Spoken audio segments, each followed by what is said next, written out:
The West is afraid of strong China more than it fears a strong Russia, because Russia has 150 million people and China has 1.5 billion population, and its economy is growing by leaps and bounds, or 5% a year. It used to be even more. But that's enough for China. As Bismarck once put it, potentials are the most important. China's potential is enormous. It is the biggest economy in the world today in terms of purchasing power parity and the size of the economy.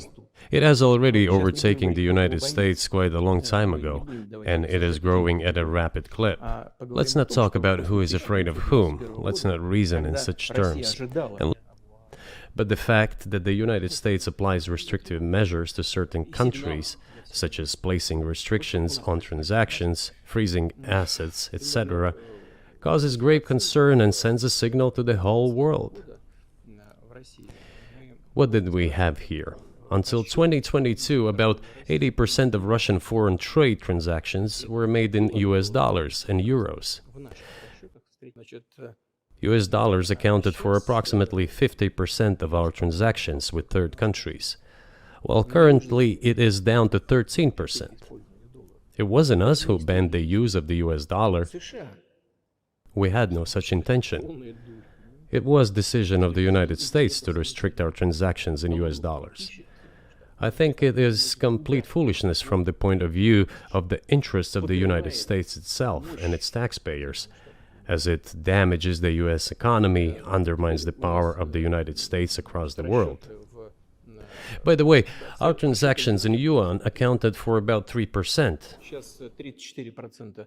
Today, 34% of our transactions are made in rubles, and about as much, a little over 34% in yuan. Why did the United States do this? My only guess is self-conceit. They probably thought it would lead to full collapse, but nothing collapsed. Moreover, other countries, including oil producers, are thinking of and already accepting payments for oil in yuan. Do you even realize what is going on or not? Does anyone in the United States realize this? What are you doing? You are cutting yourself off. All experts say this. Ask any intelligent and thinking person in the United States what the dollar means for the US. But You're killing it with your own hands. I think that's I think that's a fair assessment. The question is what comes next, and maybe you trade one colonial power for another, much less sentimental and forgiving colonial power. I mean, is the BRICS, for example, in danger of being completely dominated by the Chinese economy in a way that's not good for their sovereignty? Do you worry about that?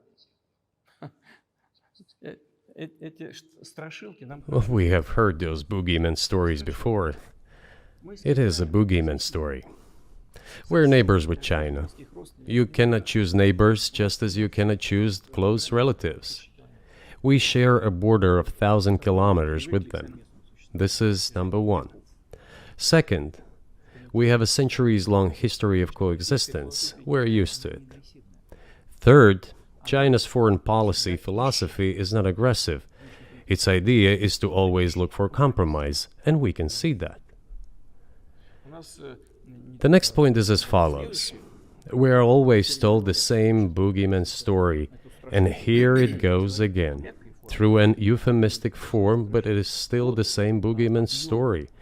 The cooperation with China keeps increasing. The pace at which China's cooperation with Europe is growing is higher and greater than that of the growth of Chinese-Russian cooperation.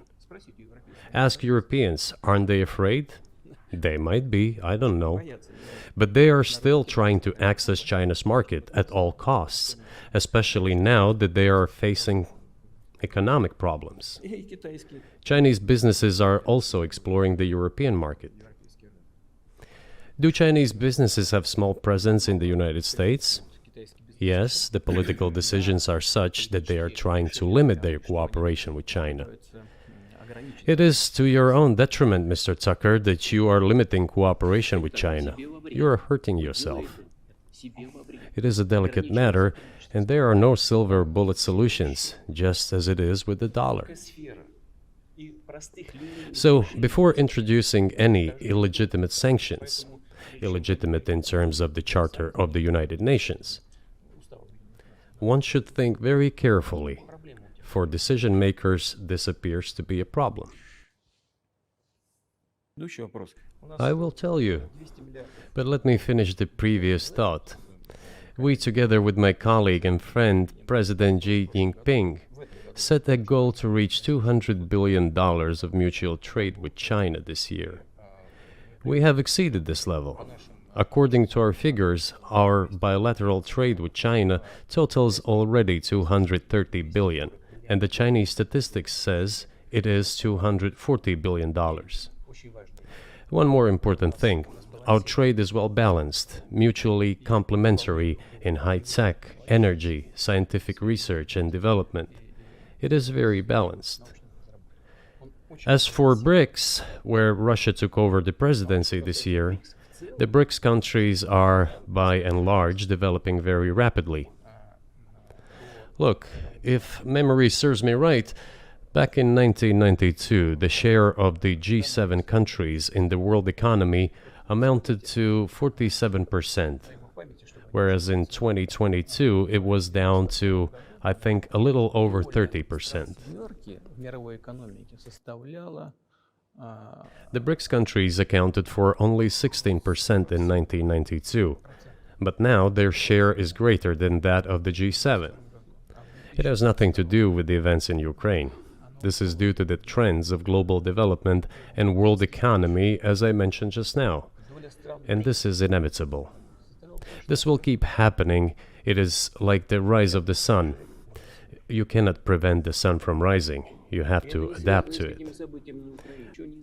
But if, in the end, one comes to the awareness that the world has been changing due to the objective circumstances, and that one should be able to adapt to them in time, using the advantages that the US still has today, then perhaps something may change. Look, China's economy has become the first economy in the world in purchasing power parity. In terms of volume, it overtook the US a long time ago. The USA comes second, then India, 1.5 billion people, and then Japan, with Russia in the fifth place.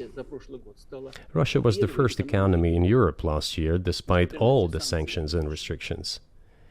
Is it normal from your point of view? Sanctions, restrictions, impossibility of payments in dollars, being cut off from SWIFT services, sanctions against our ships carrying oil, sanctions against airplanes, sanctions in everything, everywhere.